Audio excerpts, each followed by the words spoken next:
Welcome to another news. I'm Jeff Brady. We continue the interview with ufologist, photographer, and musician Andrew Hennessey. He's also the author of several intriguing paranormal books and articles. Andrew wrote Monkeys of Eden, The Telepathic Overlords, and The Slaves of Earth in 1999.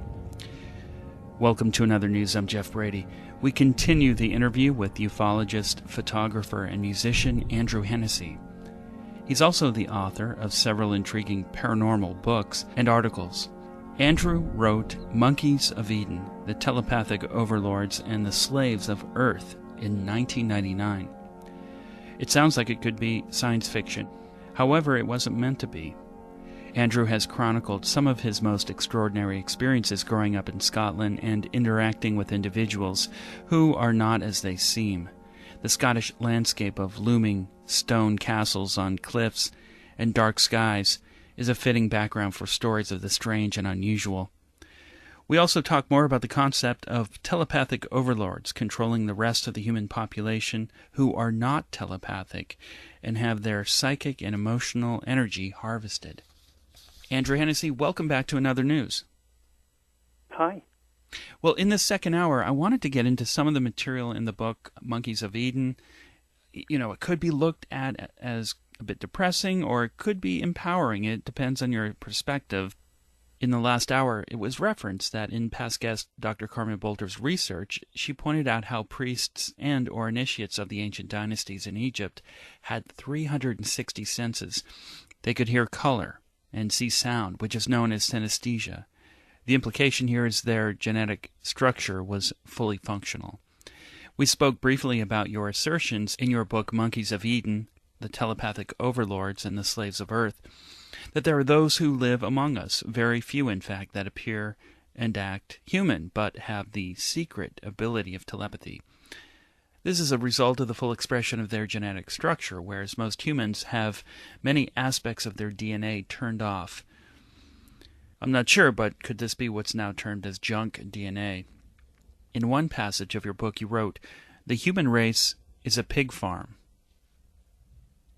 Billions of imperfect genetic misfits, yet amongst us are the reptile fallen, and what they regard as their upmarket livestock and designer hosts.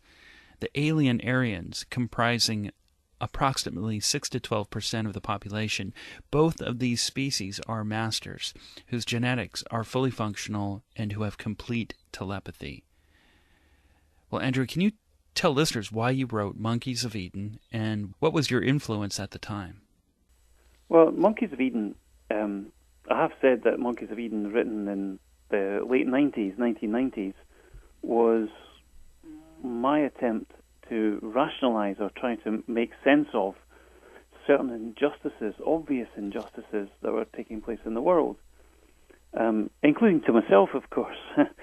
But so it was a very subjective book, Monkeys of Eden, but it does absolutely at least hit on half the truth of the reptilian. It doesn't mention the Greys Monkeys of Eden. It doesn't mention the Hive and the Greys, and it doesn't mention that side of things, which is that's a very important side of things. But I just focus on the Anunnaki and the reptilians. The thing about the reptilians is that when you look into the history of planet Earth, I mean, you look at the book of Josephus and you talk about the fallen angels, the serpents in the Garden of Eden, and you look at the Mahabharata of Eastern Vedic cultures. In Sanskrit, you see Vimanas or flying saucers flying about, unleashing the powers of the sun, and you talk about the Irish or the Celtic Anunnaki, the reptilian type beings with laser blasters like Lu's spear, creating desolate wastelands, and all this high-tech stuff that these Anunnaki have had for thousands and thousands of years. Then when you come across Nicholas Roerich's stories of these high-tech cities under Tibet and other Shambhala and Agartha, and when you start to hear about all of this stuff, you realize that this planet is hiding away from us all sorts of very high-tech sci-fi realities, and we never get to see them. We have, instead of knights in shining armor or barbarians with pointed sticks, we could easily have had a high-tech utopia Now, why the heck not? And that was one of the questions that bugged me for ages and ages. I didn't really make the connection of why it is that the human race has to be living in diseased, handicapped, shackled conditions. It's very difficult to work out. Why would anybody in their right soul or the right mind want to keep beings in a state of dysfunctional dis-ease? What was the benefit for that? Mm-hmm. Why were we not driving around in Federation starships proclaiming live long and prosper and stuff? Why were we living in mud huts when we could have been living in high-tech cities, when we could have had robotics to look after our farming and our industries for us? It's called a semi-executive robotic environment. We could have had all of that. Now, they say they've got all of that in these stories of Shambhala and Agartha. There's all these high-tech machines underground and high-tech palaces, and they've got all that stuff underground. Why not on the planet's surface? Why have the human race got to be running around in disease, plague-ridden, low-tech conditions, burning fire and rubbing sticks together, when in actual fact you had these reptilian shapeshifters living amongst us who were probably carrying lightsabers as well as all the other stuff they were carrying? Enter the dragon. They could move faster than us. They could pretend they were gods. They could do all sorts of fancy tricks. They could leap tall buildings. They could sort out a whole bunch of human warriors, no problem at all. They look spectacular, very flashy, and they could do all sorts of wonderful stuff, showing off amongst us, being gods or demigods, and they could practice magic with the use of their buddies, the Greys. They could create all sorts of time distortion effects and all sorts of things like that were going on. Why, oh why, is the human race living in disease in mud huts? Most of this planet's still living in mud huts, if you really think about it. Only a small fraction of this planet is actually staying in kind of westernized metropolis, where desolate deserts everywhere. Why were we living in a desolate wasteland? And why does these rulers or overlords, why are they creating desolate wastelands full of toxic disease and pained humans? There had to be a reason for this. And then I discovered the horrid truth, is that they want that. You see, what I discovered in the Theosophical Society is they've got this secret school in the Theosophical Society. Theosophical Society emblem is a kind of reptile with all sorts of other pentagrams, hexagram, all that. They've got all that magical sort of stuff, a big reptile around it and all that. What were they hiding? They've got a secret school, and in this secret school they've got this degree. This secret school degree teaches threeness. How do I know that? Well, in the Theosophical Society in Edinburgh, I came across this secret school degree in a cupboard. It was dated something or other 1932, and written on the faded paper on it, "In the event of my death, please destroy." So anyway, it's a degree of threeness. Now, I look at this threeness, and I actually developed that threeness later on for myself, and discovered that it could be used for building computers and robots and artificial intelligence, sort of threeness that could be used. What did you call it? Threeness. Well, I call it tripartite essentialism. Well, that's just me, because that's the words that I made up. But they have this secret school degree on threeness. Now, you can check that this idea exists in Theosophy if you go to Volume 1 of the Secret Doctrine, and it talks about logos, outpouring, and vehicles. This whole thing is about emergent structure emerging from chaos. And that was also, of course, a Masonic, saying that, order out of chaos. So, logos, outpouring, and vehicles. Volume 1 of the Secret Doctrine by Madame Blavatsky. You'll find it in there. They've got a whole system developed around this. And this system, if you translate this, because it was written in Hindu words and all, it's Sanskrit words, so you couldn't really... But I developed that system into a computer knowledge representation system which could be used to solve the major paradox in computing called the halting problem. And with that, you could have a high-tech utopia. My goodness, we could have free energy running robots. The thing about that though, is that that's the very stuff that they could have given us. They could have given us that stuff thousands of years ago. We would be in some high-tech utopia of free energy. There would be no pollution. It would all be transformed. There would be no deserts. They'd all be irrigated. We would be living in this wonderful place. So why did I write Monkeys of Eden? I realized, well, science is what we take for science is all falsified. You've got the scientific method, which is wonderful. The scientific method was written by Karl Popper, 1962. You can Conjectures and Refutations, a great book. And then you've got the scientific method, the way to do it, but then you've got the scientific practice. And the way science is practiced today is aberrant. I mean, the things they're failing to do as scientists to discard old theories that are no longer of use. So because of this, we're in these cul-de-sacs. In robotics, we're in a cul-de-sac, so we can't build a utopia out of with machinery. In the world of energy, we're in cul-de-sacs. We can't get free energy technology for love nor money. And anyone that tries doesn't really have a very good time of it, historically anyway. So exactly.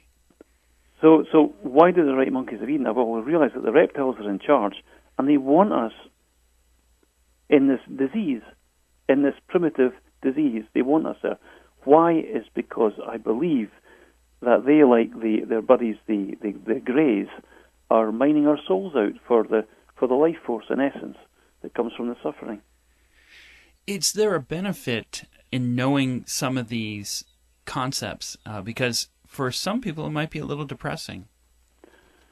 I mean, these ideologies we're discussing now come from 1999. That was me in 1999, and I must admit, I wasn't in a very good place in 1999, and that's 16 years ago, something like that. Mm-hmm. I've moved on from there. I've my own pilgrimage has moved on from there, and I discover if people are coming that way and they can identify with Monkeys of Eden, maybe they should look at where I then went after that. And I wrote the book called Harvesting the Disconnected, and I realized that all the activities of the dark side on Earth is to disconnect us from the source and to harvest us. I wrote this. It's a free ebook you can find called Harvesting the Disconnected. Now, that in itself isn't the be-all and end-all, because at the end of the day, you've got all these miraculous things going on Earth as well at the moment. You have angels and miracles and wonderful things going on as well. Intercessions going on all the time. Wonderful intercessions happening. And we're not cognizant of those. We just tend to focus on all these dark things, when in actual fact there's some wonderful things going on in this world too. That's a really good point, Andrew. Going back for a second to the free energy, people who are asking those questions now within their generation, saying, what happened? Why don't we have any kind of substantial free energy system here? But you can also look at the efforts from people who brought free energy from various sources into society, and either they were bought out by defense contractors or the government, or told to stop and threatened or killed. Mm-hmm. As you pointed out, they don't have a good time of it. What do you think about that aspect of it? Here we are, 2015. Well, I mean, I think that the free energy I don't think it's going to be allowed to happen, because in actual truth of it all, if my hypothesis that we're being farmed in darkness and ignorance, and our planet is being made into a toxic desert of desolation, then if we're not allowed to have this stuff, and bear in mind that the computer stuff that I've put together could also give us not only free energy but free robotics as well. The thing is, though, that they're not allowing us to have this stuff because they don't want us to have it. The human race is not getting this stuff because not for any high-minded ideal. It's just that they just want to grind us down. Basically, at the end of the day, that's our general plan. Is that they're harvesting energy. So life force and life forms. Bear in mind, these beings operate on a different level from the human race. The human race is kind of confined a little bit to the three dimensions of this time-space, though our souls might well resonate elsewhere. We're outpouring into this time-space, and these beings, both the Greys and the reptilians, see us outpour our energies and are looking to maximize. We're in a kind of grape wine press, where grapes were being pressed, squeezed, being squeezed, so that we could. I think that's really that's a very crude way of putting it, but I think that's really what's happening. But that's just my opinion. I mean, I've been wrong about many things, and so That's just my opinion. Is that we're being milked? It's similar to past guest Matthew Delooze, who's been on the show. I'm not sure if you know about him and his work. I think I remember Matthew. He wrote some very interesting books along the similar lines as yours, and he does assert that there is a harvesting going on, but he points to monuments and particular locations that have significant energy lines to them that also aid in the harvesting. What have you seen in your research about the efforts by certain species to harvest human energy, otherwise known to some people as loosh? Loosh or prana is another one. Eastern mysticism is called prana, life force. My theory on this is a little bit. It's different. Basically, what I think is that you got your Anunnaki or the angels or fallen angels, and then you have this other phenomenon called the Greys or demonic or whatever. And I just think that the demonic Greys are just they're like interdimensional locusts, a swarm of locusts or insectoid locusts. They don't need technology. They don't need. Well, they can pretend they've got technology. They don't need hybrids. They can pretend they need hybrids, or they can pretend that we need hybrids, or they can manufacture these things, of course, but that's just so they can fascinate us and drag us into their stuff. But the interdimensional locusts and their main thing, if you think of the way that bees work, bees go around flowers. Think of the human being with its open energy centers as a flower, and bees go around picking out the pollen. Except the human pollen is our intentions. When we intend to do something, it manifests. Our intentions can be negated or stripped away, and then our intention. If they can negate our intentions by just like picking our pollen, they take our life force pollen off to their hive and they harvest it. It's just simple enough model analogy. Now, if you want to test whether or not you're involved in this, first of all, before I give you this idea, I'm just saying, if you see it happening to you, make sure that you then take the next step, which is to pray. And that's, in my opinion, you take the next step, which is prayer. But in order to test whether or not you personally are being targeted by hive-like stuff after your life force, the best way to do this is it's a sort of semi-scientific test, but it's not really, but it's sort of scientific. Pseudo-scientific test to test whether or not you're being targeted by these creatures is in our wardrobes. If we look at our wardrobes, in our wardrobes there must be shorts or items of clothing that we once thought were a great idea to go out and buy. They're maybe multicolored, they symbolize something in our lives, our intentions of the day, our intentions of 5 or 10 years ago, when we had more going for us, or when we had these great ideas and we had these great visions in our life, and we bought these visionary clothes, multicolored, just bizarre-looking clothes. We might have them in our wardrobes. We might have worn them a few times then, but we don't wear them now. Now we wear more mature clothes, more subtle clothes. Or we now wear subtle stuff, which are different, maybe darker stuff even, Now, I put it to you that if you were to go about wearing those items of clothing that you now think, you have to be brave about it. If you now wear that clothing that you once owned, but now for some reason don't own anymore, interesting things might happen. I'll give you an example that happened to me. I mean, I was wearing like the color red. I had this very rich red coat. I talk about this in my book, Alien Encounters in the Paranormal. This anecdote is, but I was wearing this red coat. It's a really nice coat, bright red, German sort of coat, German engineering, all that kind of stuff. So I'm walking about, I'm very happy. It's a bright summer's day. I see this bright red car coming towards me, the same color as my coat. And then behind this car is the same kind of car, but it's a dark, muddy, rusty red. So it was tailgating it, coming through this park road. I'm looking at it. Oh, my goodness, that car's really doing something bad. It's right up the back of the other car. And I look at that's the same colour as my coat, the car in front.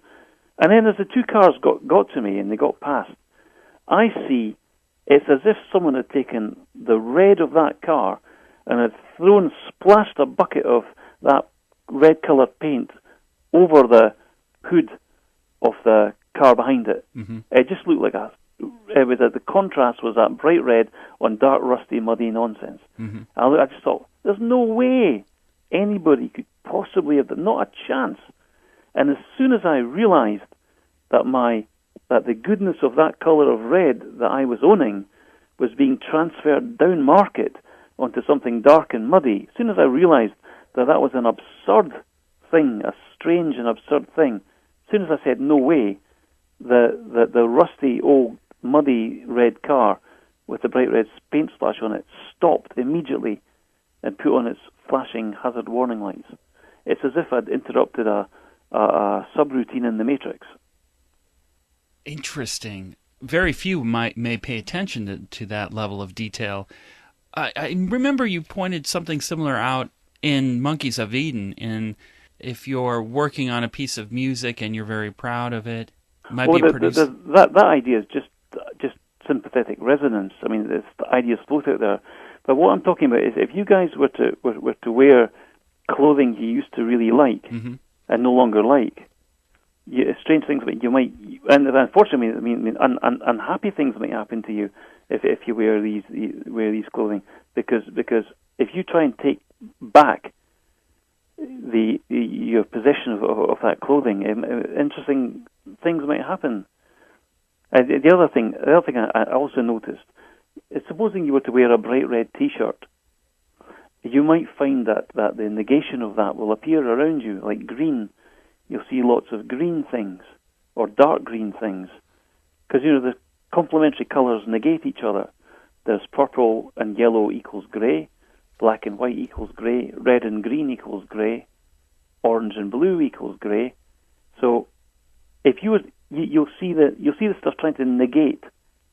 That's just a little simple scientific test. It might or might not happen, but it's something that I noticed. Also, you mentioned intention and the energy of intention. A past guest, Dr. Konstantin Kortkov, Russian scientist who measures intention in water. He uses water as a medium to measure intention, and it definitely has a measurement. So that could certainly be something to be harvested on some kind of level. It's subtle in some ways as well, where you if you don't notice it, you probably won't notice it. But if you are sensitive to that level of detail and you're strong psychologically, you have to be. The thing is, what you don't want to get is in a state of hypervigilance where you're really looking around for everything. That's the point where you say, well, no, you mustn't do that. You mustn't get over-vigilant about this stuff.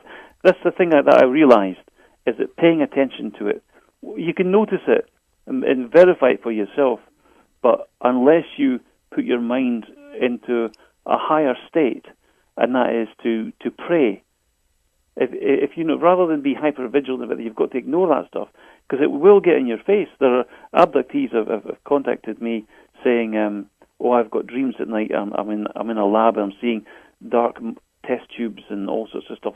This stuff will present all sorts of stuff to overpower you, make you feel that you're in its control. It's just incredible. What you've got to do is just blank it out, completely ignore it, totally filter it out, actively ignore it, and pray. Focus on a higher reality, and that takes your mind above it. Because if you engage it at its own level, it's not a good thing. In a related area that's reoccurring in film a lot and other media, that is transhumanism, the idea of melding artificial intelligence with human beings. And it's taken on many forms, such as the introduction of nanotechnology into our environment and prosthesis for humans, and especially for veterans of war. Do you think that there is an active movement toward blending robotics and human beings? Very much so. Now, there is an authority on that, a gentleman called Drew Hempel, Hempel, and he conducted a great deal of research on the origin of the Matrix story, which originates in the 1930s. And there was a scientist called Dr. Oliver Reiser, and he had all these theories about how mankind could be uploaded into some kind of matrix. And H.G. Wells apparently seemed to be part of the ideas of H.G. Wells were part of this in the 1930s. So this matrix idea, Drew Hempel will tell you, is not a new thing, and that transhumanism, the history of transhumanism, comes from the likes of Oliver Reiser, who had this idea called radio eugenics, where the human being could be turned into a conduit for energy and information. And there were various ways of achieving that through Eastern mysticism, and they called it techno-samadhi and all this kind of stuff. But one of Oliver Reiser's ideas was that if we expose the human race to a lot of radiation, then the subsequent mutations can only be good for the evolving transhuman. Oh, that's interesting, considering everyone's got a cell phone with, some significant radiation coming out of it. Do you think that's related in any way? Hard to say. It probably is, but it's hard to say. We wouldn't know for sure, but I don't think the actual things that are happening to mankind at the moment are necessarily unintentional.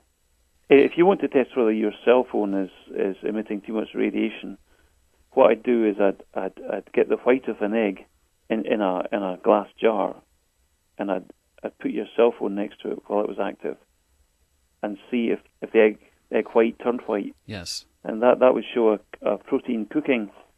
That'd be a good test to see how much radiation you're getting, because if it's doing that to the protein in the egg, it'll be doing that to the protein in your ear as well. That's another area that guests on the show have been focusing in on. There's all sorts of areas to look at with cell phone radiation and the towers and all of that. The thing is, the cell phone, I've heard the story that cell phone radiation is at the frequency of the human mind as well, is it not?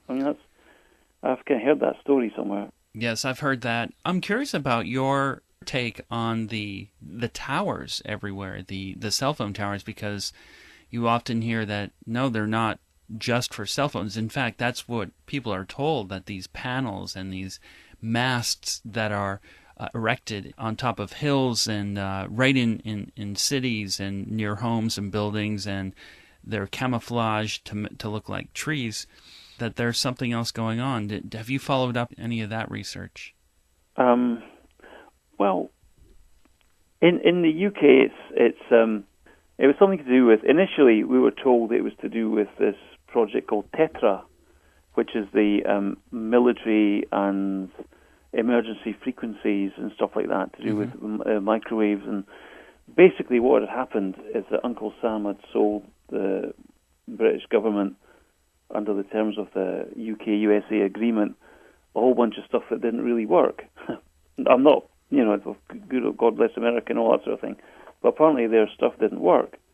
Then the UK spent tons and tons of money trying to make this horrible microwave stuff work, which it was, the military were complaining about it, the fire services were complaining about it. It really was unhealthy stuff. Now, having said that, obviously, because there's a special agreement between America and the UK, we couldn't say no if Uncle Sam was offering us this stuff. Having said that, the Italians have a similar system called Tetrapol, which was totally working and perfect, and we could have had that for a tenth of the cost. But anyway, good old UK-USA agreement, we all agreed to end up with this system, which is now sitting around all these towers. I don't know what the towers are all doing. It might be that they're broadcasting, vote this, vote that, or whatever. Who knows? Like David Cameron, or no idea. But the thing is, if there's non-human stuff on the go as well, then these towers could be used for anything, to be honest. Couldn't they, to be honest? Our guest is Andrew Hennessey. This is the second hour of the interview. We're talking about his book, Monkeys of Eden, the Telepathic Overlords and the Slaves of Earth. We'll be right back after this break.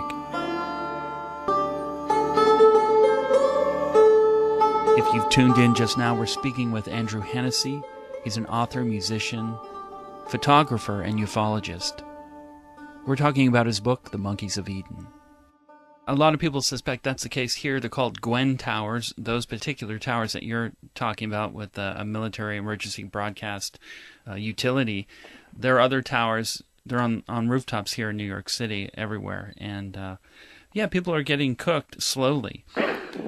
But I want red, maybe we're being scanned as well. I think, that's an interesting point, Andrew.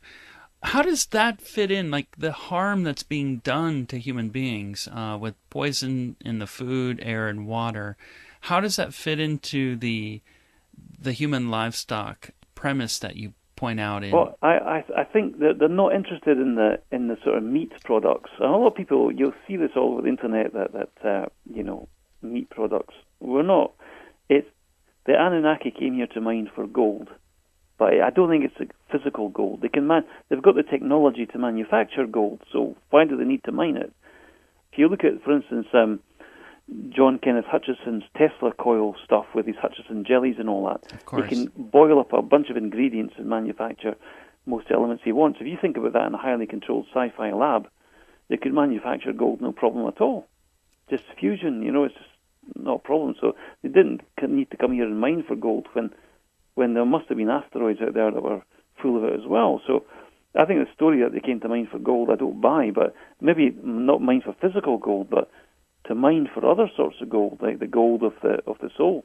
If you look in, for instance, the sources like the Bible will talk about souls melting away and this kind of thing. If you get a word search of the KJV Bible and look for melting, you'll see souls will melt away. They'll become others.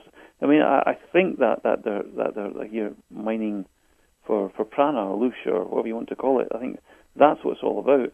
And any kind of distressing and stuff where we're being negated is probably going to produce all sorts of outpourings from the human being. It's a really interesting point you made, Andrew. It reminds me of a strange idea I had a while back what if somebody came up with a plan to create artificial loosh or prana for harvest, and we could kind of be left alone to evolve properly and not be affected? I don't expect Funny, I had that thought as well. I thought about that many years ago. I mean, like, if that's all they're after, why don't they just manufacture that as well? But the thing is, I think these guys are really like the organic. They're into the. It's like saying, why don't we just, if it's water they want, why don't we just give them 2 atoms of hydrogen and 1 of oxygen, and then there they go, take some water. It's not that. They don't want just the water.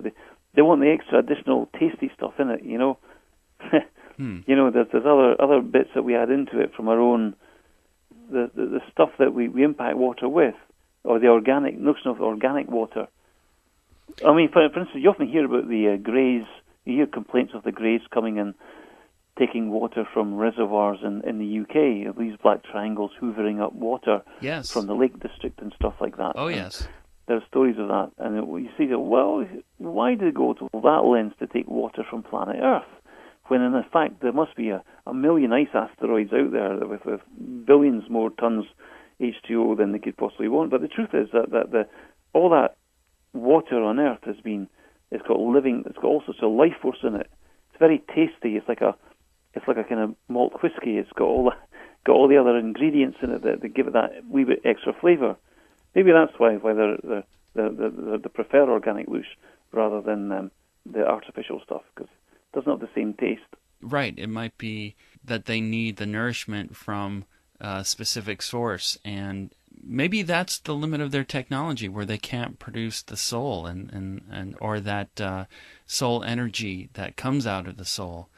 I don't know. It's well, at the end of the day, we would say that when they fell, they were disconnected, and then they need to feed off living processes in order to so their own souls don't melt away. They need that to sustain them. Whereas if human beings, if you're connected to the source, if you're connected to God or you're connected to the source, then you're sustained. Whereas these beings chose to fall away from that and operate a world allegedly of reason and wanted to become allegedly gods themselves and all that sort of stuff, and they're not using their connection to a source. They're using their ability to feed off of what they can find. I think that could be very close. Moving into another area that you had written about, and I thought that I got this story right, but I didn't. I was looking for it in Chapter 6 of Monkeys of Eden, but it's just a reference of a Men in Black story. So if you could you talk about some of the Men in Black stories that you've encountered, you've had personally, and know of that others have had too? Well, I mean, one Man in Black story I can think of is in my round about the time I was developing my tripartite essentialism, I call it, or that threeness stuff. I was working on that computer stuff. I was walking out of my house and walking along the road, and this car pulls up beside me, and the window rolls down, and there's this kind of authority figure in the car, and he says, "Are you Andrew Hennessey?" And I, "Oh, yeah, well, I'm Andrew Hennessey, yes. I mean, who are you?" And how did he know I just left the house and all that sort of? It's strange that this person seemed to know when I'd left the house and seemed to know who I was and when and where to get me and all that stuff. That was quite interesting. This guy was claimed to be a secret agent or something like that. Oh, really? Really? A very, very scary kind of guy in his own way, you know. Mm-hmm. But no, it's quite interesting. And then, if you look at Man in Black, I've had so many Man in Black stories, I can now generalize about them. Man in Black stories are the manifestation of fearful authority figures. And it's the Greys, they produce these holograms. They're the holograms. They mold themselves into your... In fact, Harry Potter's actually... You know the Harry Potter films? Mm-hmm. They've got examples of some Draco wizard opening up a chest, and out comes this thing called the Dementor. And the Dementor takes takes this kind of thing. And it just seems that the Greys are these very things, except there's a lot more of them than just one stuck in a cupboard. You know, when people are having these exorcisms, they can throw out these Greys as well. There's a lady called Stella Davis does exorcism. Anyway, we're talking about the Man in Black. The Man in Black thing are just demonic figures that take on the illusion and appearance of fearful authority, and they do this to suppress the soul, to intimidate the soul, and to suppress. It's a control mechanism. They think you're stepping out of the box. Along comes the Man in Black. Now, did I tell you that the last time about what happened to this gentleman in Kirkcaldy, the Kirkcaldy Collective, and that he handed over all these, because he got so terrified by Yes. RAF figures at his door and all that, he handed over all his footage, incredible footage, to the local psychiatrist. Did I tell you that one? Yes, you did. He was so intimidated that he gave the mothership footage. Yeah, it was a 3-mile-long mothership. Yeah. It was 2 hours of it. 2 hours footage. He handed it over. He got so... I mean, I don't blame him. I mean, if that had been happening to me, I might have been a bit concerned as well. And this stuff does happen. When I look back on all the manifestations of Man in Black in my life, I just say, my goodness, they really made some efforts. The thing about this, though, is that it's uniquely tailored to you. The Man in Black thing is uniquely tailored to you. It'll be the thing that you fear most. Some people might say, well, they're intimidated by an MI5 colonel, say, or they might be intimidated by a Defense Intelligence Agency colonel, or the ultimate Man in Black. I mean, it could be Tony Blair or something. I don't know, but it's whatever is unique to you. If you're a left-wing anarchist or something, it'll be a big bruiser from Special Branch or something like that. If you're into the science or something, it'll be something in a grey tweed suit and with sporting degrees, or if you're really into the science of relativity, you might see a couple of strange-looking twins in grey and black pinstripes claiming to be from some scientific institute and wanting to zap the theory of relativity from your mind. I mean, that might happen as well. Wow. So at the time the Man in Black rolls up to you in the car, you were working on that computer program. And I know you mentioned it earlier in the show, but can you give listeners a little more detail about that? And have you refined this, and is it available? Is it useful? Yeah. It's on SlideShare. I've got stuff on SlideShare under just Scottish Andrew on SlideShare, and but things that so a few wee presentations, and there's a lot of obtuse documents, a bit hard to make out stuff, but there's some basic assumptions about it all, which I have a list of them, and if you agree with them, then it'll work for you. If you don't agree with them, then the system won't work with you. So, but it's either scientifically true, it's either true or it's false. Mm-hmm. If it's true, then it's not being used, then it's weird that it's not being used. The thing is that what I'm saying I've done, the good reason, there are very good reasons not to develop this system. There are the great reasons not to develop this system. I tell you there are. So I'm happy that it never gets touched, because this system solves the problem that computers on Earth currently have.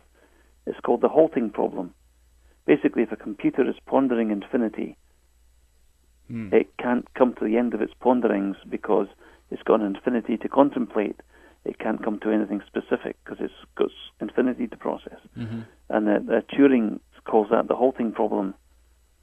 That halting problem. Now, I've got a solution to the halting problem. Technically, it should be an industrial revolution, but I'm glad it's not. I'm very glad. Let me just say this whole project is a big database away from being developed. So, would you want to develop the database? Let me see now what the possibilities are. Here are the possibilities for this project. Mm-hmm. Of the robotics, we can have the germinator, an agricultural robot specializing in germinating crops. We could have the perminator, a hairdressing robot specializing in doing hair. We could have the derminator, specializing in skin, skin tissues and stuff, soft tissues and that. What do you think the military are going to build with it? It's true. It reminds me of the free energy applications. They're almost immediately militarized and weaponized in some capacity. And that's right. Mm-hmm. So, I mean, it might be true. What I've got might be true, but do you not think we've got enough problems at the moment without giving them this stuff? It's discouraging. This is the dark end of things, Andrew. I'm glad you're speaking about it. I was thinking about the mothership and the safeguards that are in the Matrix to make sure that footage is not made public, although a lot of other stuff gets out. But there's a sloppiness in the behavior and commerce of these entities, these aliens, these beings, in that on some level they don't care if they're seen, and if they are seen, they're not worried about it becoming this public problem because there are safeguards within the ranks of humans to prevent it from becoming consciously understood. What do you think about that aspect of it, that there's a sloppiness in the behavior and the travel of these spacecraft? It's quite sloppy. It's intimidating. It's meant to intimidate, because the whole thing is, if you see someone walking down the street and they suddenly shimmer out of existence, say, and then they shimmer back into existence again, or you see somebody walking up to you and they're walking on they're talking on their mobile phone, and you suddenly see a white flash of light as they walk up to you, or whatever. If you see stuff like this, it's called, J. Allen Hynek, the father of ufology, called this high strangeness. It's very intimidating. It looks surreal. It can destabilize your thinking. It can make you severely unhappy if this highly strange behavior is going on. They don't care about it. That's their best defense. Their camouflage is it's surreal. So you're unlikely to want to talk about it because people will think you're off your trolley. Yes, we've had a past guest on. He was a member, he was a priest in the Satanic Church for 10 years, and he got out. And I said, are you worried about retaliation after getting out? And he said, no, because they said to him, do your worst, because no one's going to believe you, what we're doing, in these satanic masses. And so that was interesting. It's related in a way. I noticed that you had a quote by Dr. Carla Turner, who, the late Dr. Carla Turner, it's a reference to alien abductions, but also a warning, a caveat in that there's also a possession that could take place. Why would that be an important piece of information for your readers? Because, if you have a look at my book called Harvesting the Disconnected, you'll see I've made the connection that the aliens of today are the fairies of yesterday, are the demonic legion of the time of Christ, that the aliens are just the demons in silver suits. All of them are? I don't know. To be honest, I don't know, but I certainly know that the stuff that's obsessing mankind, this demonic stuff. Mm-hmm. If you look at abductions that are taking place, abductions took place in times of the fairies and all that. Fairy abductions. You can find folklore all over the place. Grimm's Teutonic mythology, Reverend Robert Kirk, Campbell's Superstitions of the Western Isles. That's the Scottish stuff. Mm-hmm. So, these abductions take place all the time. Now, the question is, when these abductions take place, most people say, I was abducted last night. Now, okay, so everybody immediately assumes they went to some metallic ship. Now, but I don't think it's as simple as that. They could have gone to a pocket of interdimensional time-space that looks like a metallic ship. They could have been fed in their bed, the image. They could still have been in their bed, but fed the image that they were in a metallic ship. They could have been in a real metallic ship. That's only one of the possibilities. But whatever they were, it isn't just exactly where they think it is. And this interdimensional quality of these abductions is very difficult to account for, and I don't think we've actually grasped just how complex the picture is. But although it's a complex picture of abductions, there's a very simple reality to it, and it's this one scenario of interdimensional beings taking away human beings and trying to overbear them or impress them with their dark stuff.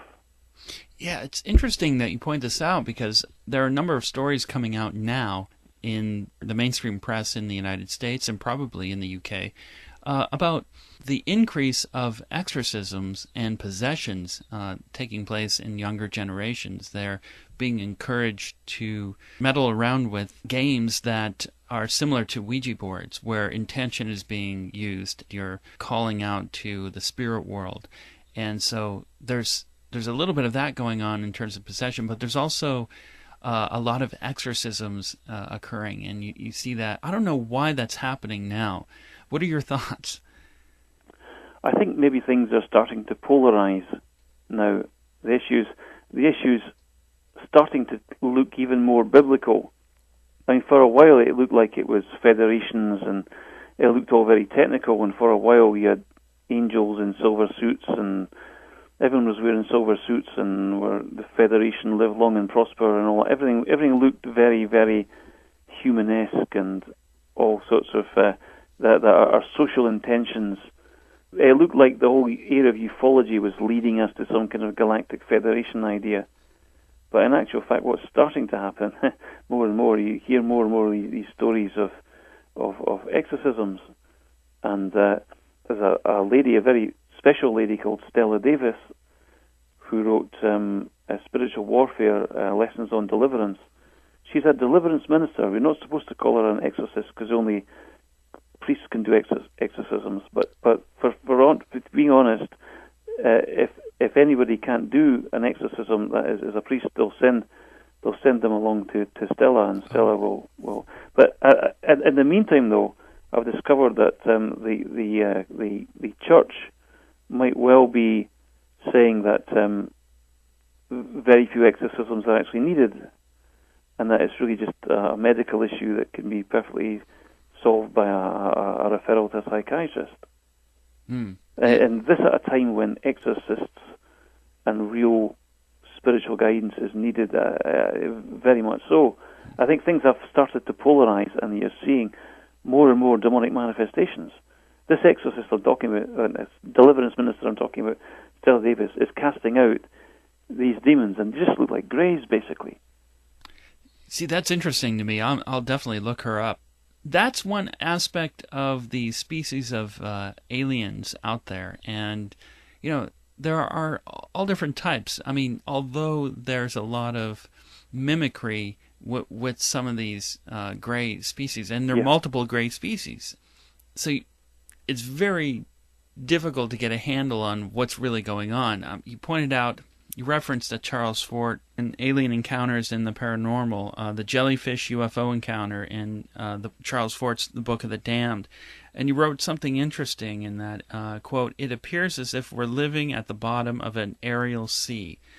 I thought that was interesting because a lot of UFOs that people capture around New York, they look like biological forms, and other writers and ufologists have called them atmospheric fauna. Can you explain those entities a little bit more?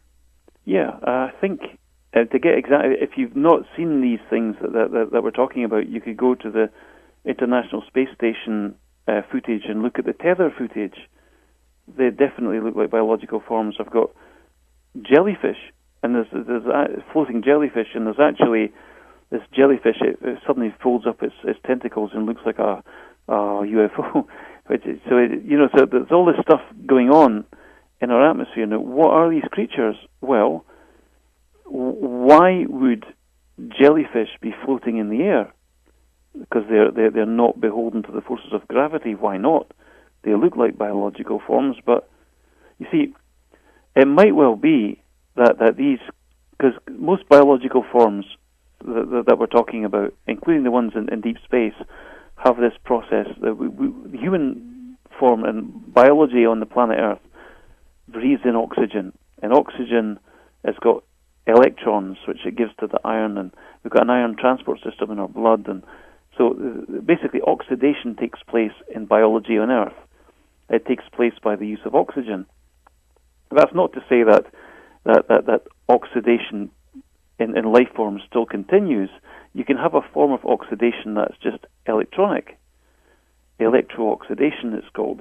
So this respiring, this breathing of and this energy transport system can just be electrons. So you can have, technically, this whole system can operate in space as well. Now, if these creatures that pass on to another, if they sort of die and they pass on into another cycle, it could be that they're just taking an analogy of their form with them, and this electro-oxidation would also create electrogravity as well. It's a similar scenario to electrogravity.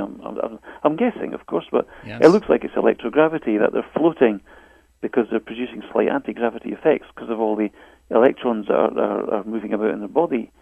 So there was a footage of this flying jellyfish on YouTube recently. Well, I mean, people are calling it a smoke ring and all that stuff. Clearly a jellyfish. I mean, what else could it be? It just looks like a jellyfish. Certainly not a smoke ring that's kept itself intact for an hour amongst prevailing winds. It's a jellyfish. They're part of a natural cycle. They're just falling and drifting to Earth. And that's what Charles Fort describes as well in his book, The Book of the Damned, of this parade of jellyfish across the sky. Occasionally one would fall down to Earth and evaporate. I thought it was fascinating that we're at the bottom of the aerial sea in that sense, walking on the surface. We're actually witnessing a stairway to heaven right in front of us. The proof of eternity in these simplest of creatures floating in front of our cameras are showing us that there's life beyond gravity and Earth, because these creatures that are floating are technically not in our time space if they're not beholden to gravity. They're interdimensional life forms, and it's proof of a continuity of life. The very bottom rung of the ladder of the lowest pond of the lowest heaven, but it's proof of life beyond. That's a really good note to end on. Thank you again, Andrew, for being on the show. Andrew Hennessey, please tell listeners, if you would, where can they find more information on your work, your books, and your tours in Scotland? Well, if you come to andrewhennessey.co.uk, you'll find links to free publications and stuff like that. Stargate Edinburgh tours, and you find me under various guises as Scottish Andrew on the internet. So thanks very much. I'll be happy to answer any questions you've got and all that. Thanks for being on In Other News. I really appreciate the work that you've done. Thanks very much. Thank you. That's going to do it for In Other News. Join me again on Dark Matter Radio. For additional information on the guests, visit us at inothernewsradio.com.